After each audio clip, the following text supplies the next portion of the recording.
Hello bachcho, let's read the question. The question says single choice type question. Choose the correctly matched pair with respect to the movement of water when a cell is placed in option 1 hypertonic solution, deplasmolysis, option 2 hypotonic solution, no net movement of water, option 3 isotonic solution, plasmolysis, option 4 pure water, endosmosis. Question में हमें बोला गया है कि हमें correctly matched pair को choose करना है with respect to movement of water जब हम सेल को प्लेस करते हैं इन डिफरेंट सॉल्यूशन। हमारे पास 4 ऑप्शन है, हम इसमें से करेक्ट ऑप्शन को चूज करना है। इन दिस क्वेश्चन हमारा जो की कॉन्सेप्ट होगा that is types of solution. तो जब हम एक सेल को प्लेस करते हैं डिफरेंट सॉल्यूशन तो उसमें वाटर की एंट्री या एग्जिट होती है एंड हम 3 टाइप के सॉल्यूशन पढ़ते हैं mainly which are isotonic solution, hypotonic solution and hypertonic solution. सबसे पहले डिस्कस करते हैं about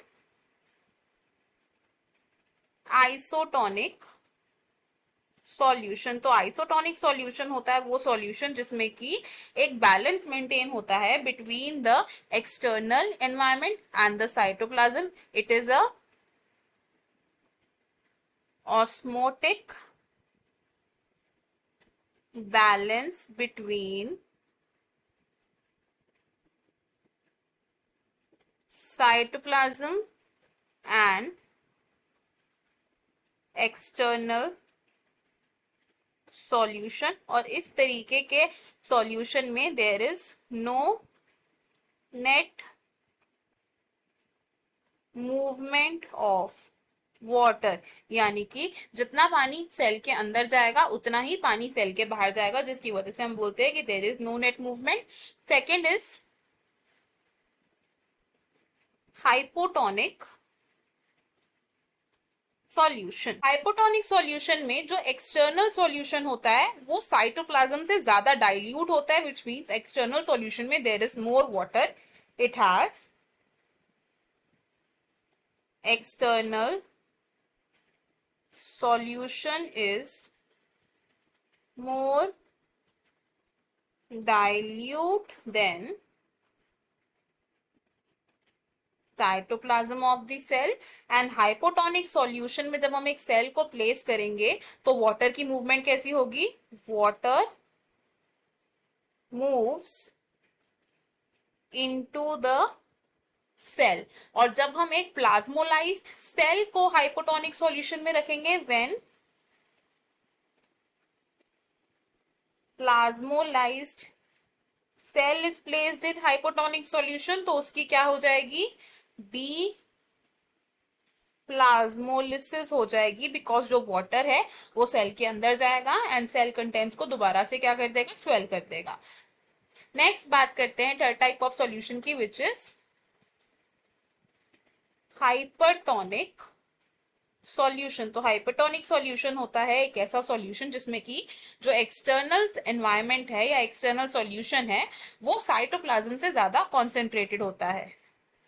external solution is more concentrated than cytoplasm। जब हम एक सेल को हाइपरटोनिक सॉल्यूशन में प्लेस करते हैं तो क्या होता है, यहां पर इसमें वाटर एग्जिट्स द सेल, यानी कि वाटर सेल के बाहर मूव करेगा, जिसकी वजह से क्या होगा, श्रिंकेज हो जाएगी। एंड जब हम एक प्लांट सेल को हाइपरटोनिक सॉल्यूशन में प्लेस करेंगे तो उसकी क्या हो जाती है, प्लाज्मोलिसिस हो जाती है, यानी कि जो सेल कंटेंट्स हैं they shrink away from the cell wall. और अगर अब बात करें प्योर वाटर की, में there are no solute particles, it has no solutes. और अगर हम एक सेल को प्योर वाटर में प्लेस करेंगे, when cell is placed in pure water, तो कंपैरेटिवली हम क्या देखेंगे कि सेल के अंदर जो सॉल्यूट्स हैं वो ज्यादा है, cell has more solutes and less water